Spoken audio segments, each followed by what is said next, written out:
जय श्री गणेश। राधे राधे मित्रों आइए गणेश पुराण से द्वितीय खंड का तृतीय अध्याय शुरू करते हैं। अध्याय का विषय है शिवा द्वारा महाशक्तियों का प्राकट्य वर्णन। महाशक्तिमयी शिवा ने सुना कि अकेले शिवानंदन पर असंख्य वीरों ने शस्त्र प्रहार किए और वह बालक अकेला ही अविचल भाव से उन सबका सामना कर रहा है, तो वे अत्यंत क्रुद्ध हो उठी। उन्होंने सोचा, एक छोटे से बालक पर ऐसा अत्याचार, उस निष्ठावान वीर पुत्र की मुझे अवश्य ही सहायता करनी चाहिए। ऐसा निश्चय कर उन्होंने तुरंत ही दो महाशक्तियों को प्रकट किया। उनमें से एक काजल के पर्वत जैसी विशालकाय, भयंकर एवं खुले हुए मुख विवर वाली तथा दूसरी विद्युत के समान जाज्वलमयी थी। उनकी अनेक भुजाएं थीं। शिवा ने उन्हें आज्ञा दी, जाओ द्वार पर गणेश की सहायता करो। महाशक्तियाँ चल पड़ी। उस समय तक देवगण आदि पुनः संगठित होकर पुनः डटे थे। यह देखकर दोनों शक्तियाँ सक्रिय हो गई तथा प्रथम शक्ति देवगण आदि द्वारा छोड़े गए आयुधों को अपने मुख में लेती और फिर उन सब पर भीषण अस्त्रों की वर्षा करने लगती। दूसरी शक्ति विपक्षियों पर प्रहार करती हुई उन्हें भयंकर यातना देती हुई त्रस्त करती। इस प्रकार दोनों महाशक्तियाँ अपने अमोघ प्रहारों और भयंकर कर्मों से अद्भुत लीला करने लगी। किंतु वे देवियाँ कभी प्रत्यक्ष और कभी अप्रत्यक्ष रही तथा पार्वती नंदन ने निरंतर अकेले रहकर ही विपक्ष की असंख्य सेना को रौंद डाला।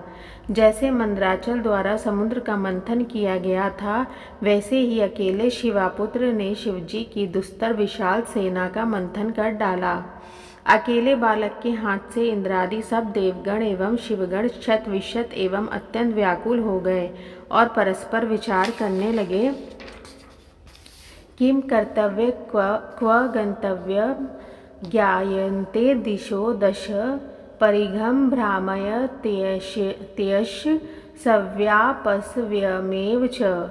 कहो क्या करना चाहिए, कहाँ जाए? दशों दिशाओं में से कोई भी तो नहीं दिखाई देती और यह बालक भी इतना अद्भुत कर्मा है कि अपने परिघ को दाएं बाएं होने ही और सरलता से घुमा रहा है। इस प्रकार किसी को भी कुछ दिखाई नहीं दे रहा था। सभी भागने के लिए दिशा खोज रहे थे। उस समय नारदादि ऋषिगण तथा अप्सराएं आदि अपने हाथों में पुष्प और चंदन लिए हुए उस अत्यंत भयंकर युद्ध को देख रहे थे। वे सब भी आश्चर्यचकित थे कि ऐसा युद्ध कभी नहीं देखा। शिवापुत्र के समक्ष विपक्षी सेनाएं अब अधिक न टिक सकी। समस्त वीर अपने अपने प्राण लेकर जिधर मार्ग मिला उधर ही भाग निकले।